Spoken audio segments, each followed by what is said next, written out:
Now, could these be game changers if you're in the freehand sharpening?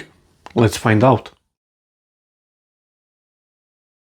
Now, just before I move on with the video, I want to point out several things first. I reached out to this company after seeing it for the first time, or seeing their product for the first time at one of the recent posts from Richard Findlay on his Instagram, and I was super delighted that this kind of product actually existed because I haven't seen it anywhere before. So I'm really excited to test this out. So let's open it out.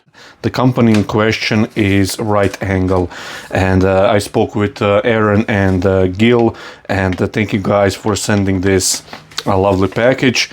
Now you see here on the drawings what this is, so you know roughly where we are going with this, but stay tuned as you'll find out soon why I think this is one of the best inventions for freehand sharpening, so especially if you're using platform. Now I should grab, oh, there you go, a scalpel. So this is, if I'm not mistaken, yes, this is a skew attachment. So you'll see how that goes. And I think these are instructions. So let's see.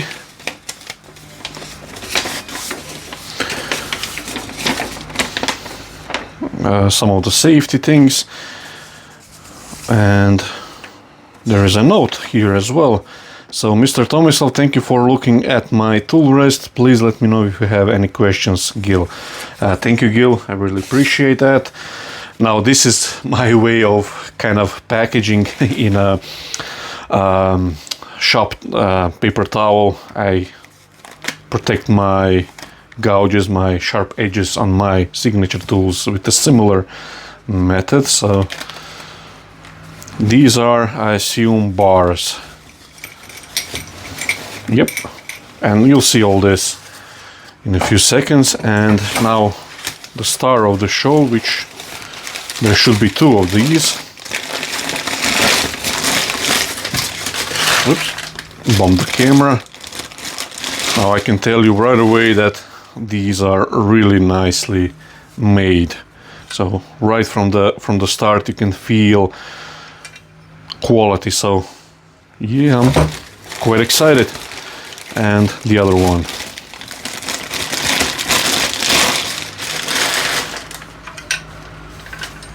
Really nice. Now, as you probably know, I use these Wolverine system platforms for my sharpening. I sharpen a lot of my signature tools, and I use platform for consistency, so I don't have to think about too much about having the same angle or same sort of profile on every tool. So this helps out a lot. For me, usually I've done freehand sharpening using my hand as a rest. So I would hold the tool in my hand and move it around. Usually use the top of the platform, or I would lean my hand or palm on the platform itself. Using the platform, like I said, it gives you a lot of consistency, which again, if I'm sharpening 170 tools like in this batch of my signature tools, then having a consistent angle and profile helps really a lot. And I don't want to go into debates about using a jig or freehand sharpening, but using a platform or let's say just holding the tool in your hand and sharpen that way gives different kind of profile rather than using a jig. Jig is great, again, don't get me wrong, but it is slightly different profile, and for me this kind of method works the best. And also lately I've been using platforms itself in my work as well, so for sharpening my own tools. Like I said, used to hold the tools in my hand and hand on the tool rest like so. So I did not use tool rest itself for the tool sharpening, but now I'm doing it more and more just for repeatability and consistency and so on. And when I first saw one of these systems at Richard Findlay's video, I was just mesmerized that actually one of these products actually existed, because I never saw it, and I think this was on the market for a while now. Maybe I could be wrong, but Nevertheless, first, what I want to do, because I'm super excited about this, I want to clean up my grinder from all the gunk that's accumulated from all the sharpening, and I'll show you how to install this.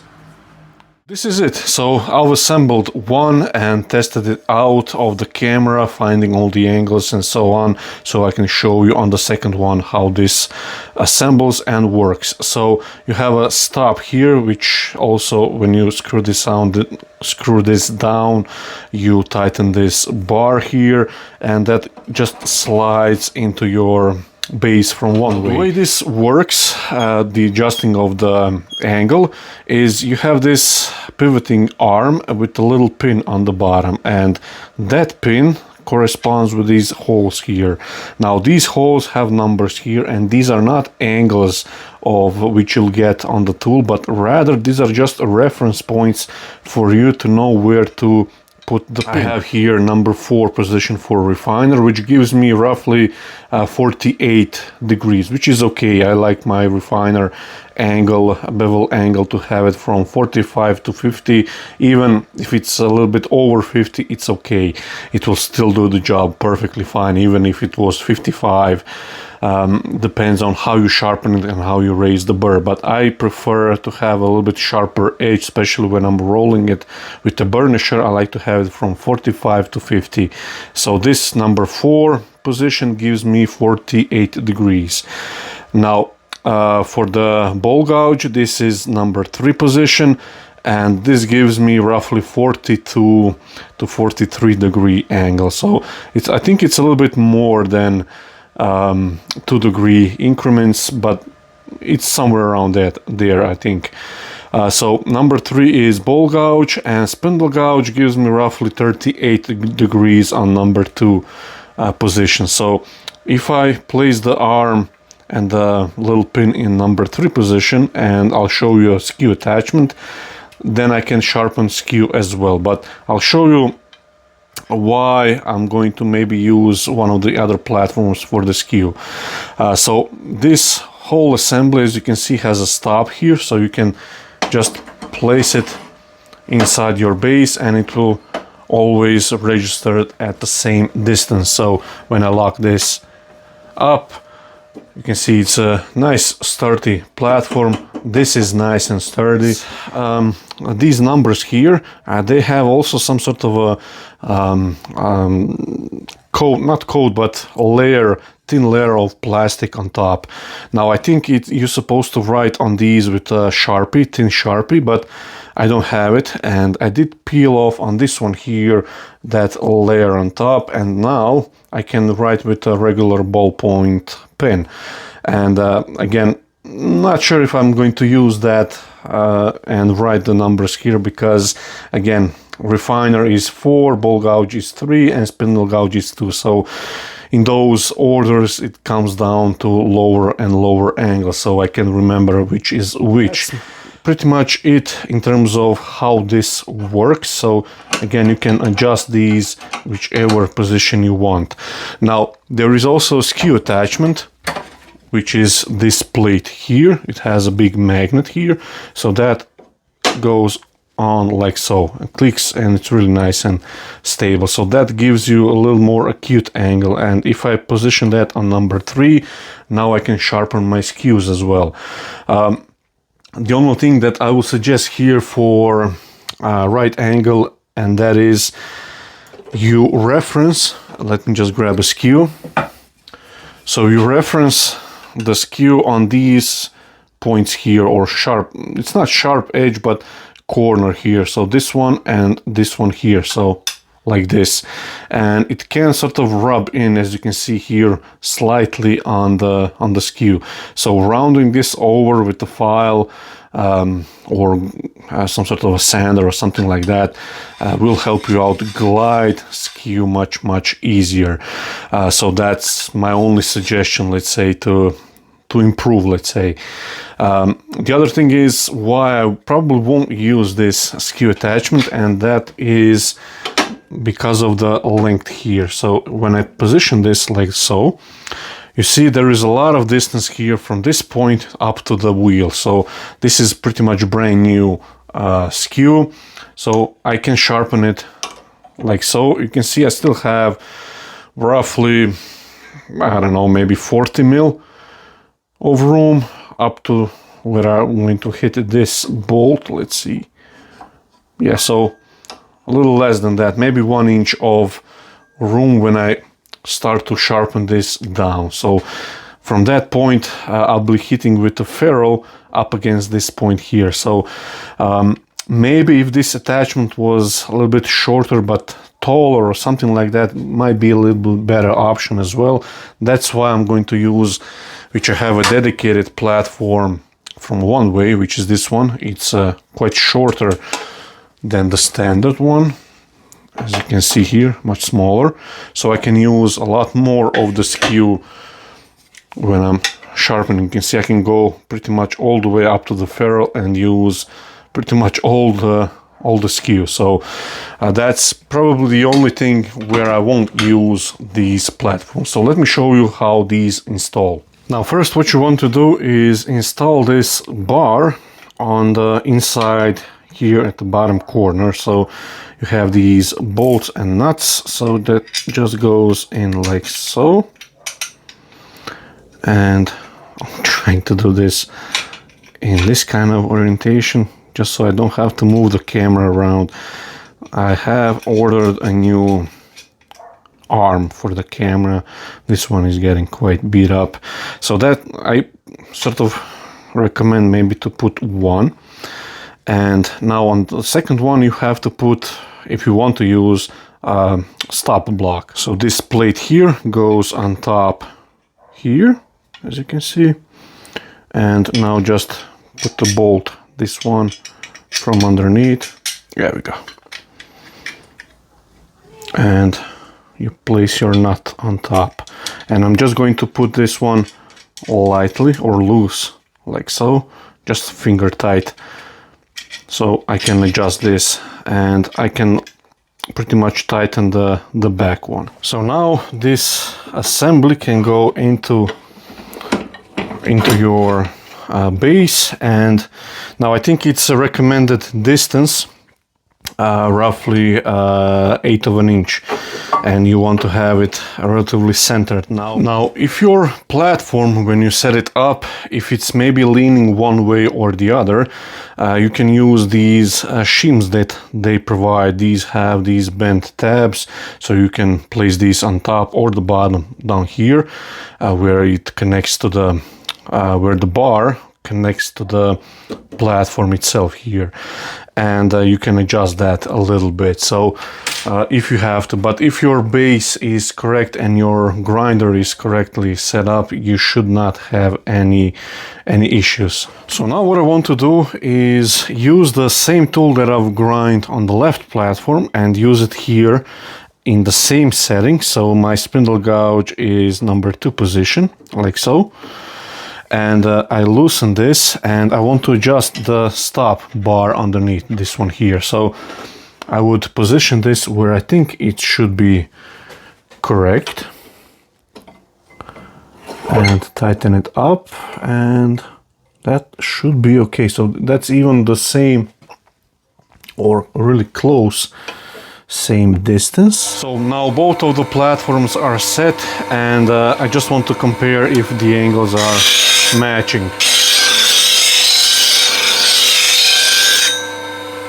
So first do it on the coarser wheel.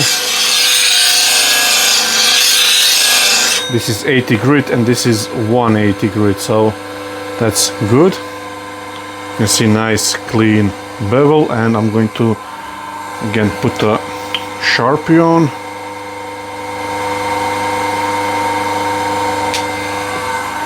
And just do a quick touch, and that takes off all the bevel strip, as you can see here. So these are now matched.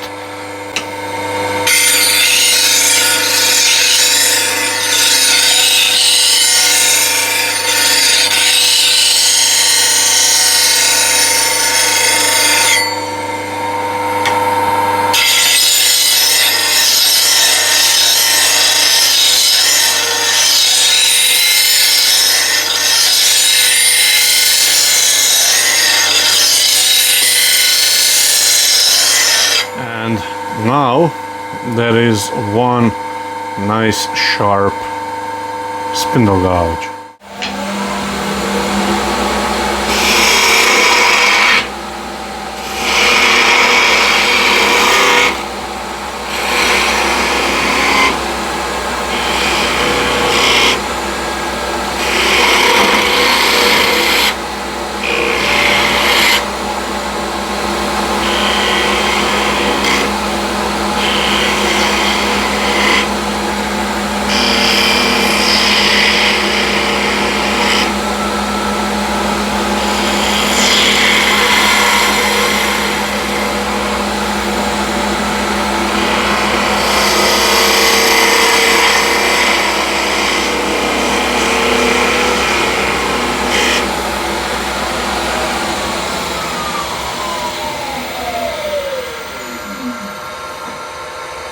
At the end, what are my thoughts behind this product, this concept?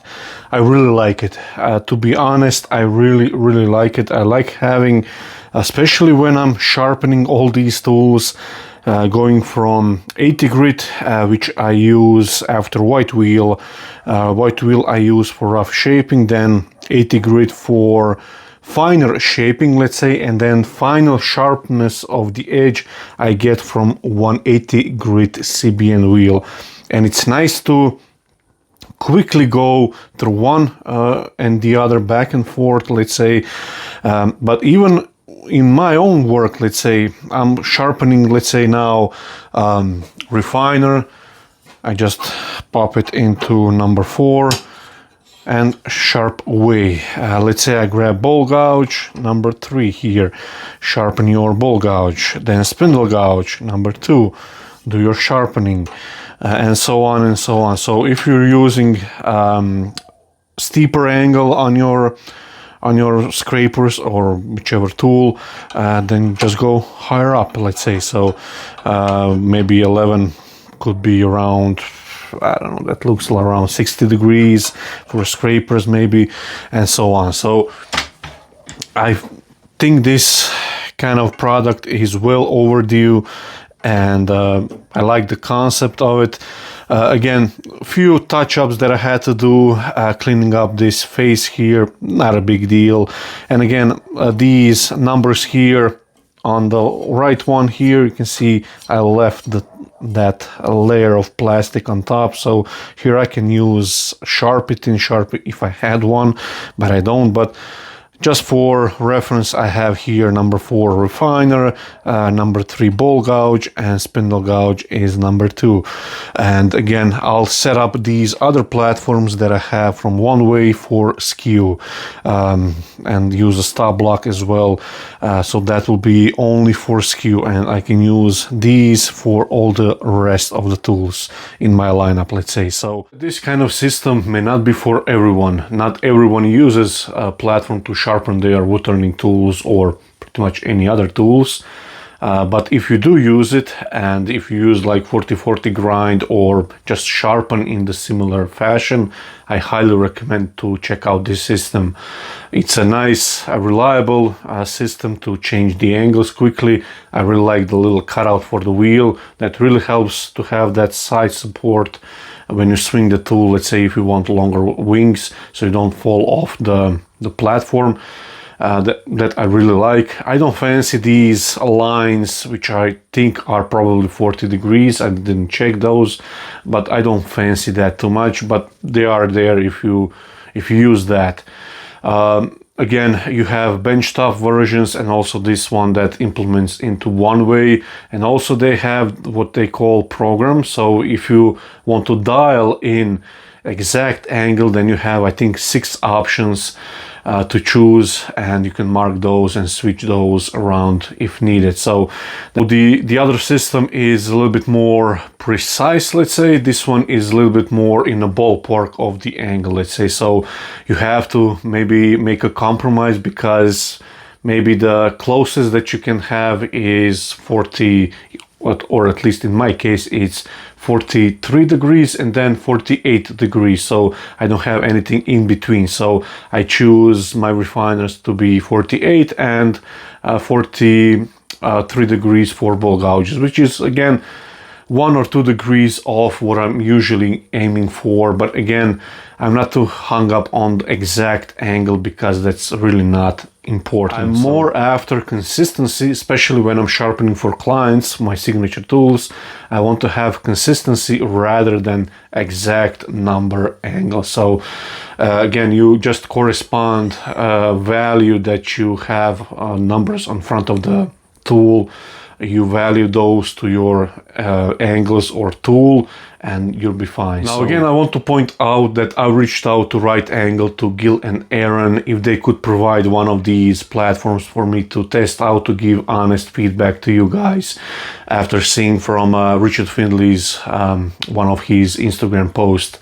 And I just knew that those are the features that I want, especially when I'm sharpening so many tools for customers. So these quick changes, angles and so on, this is what I was after. So I don't know how this will behave long term. I could do a review after maybe a year or something like that, but you're going to see it throughout my videos and I can give you opinion in that fashion as well. But for now, I'm really excited and I'm really happy with this setup.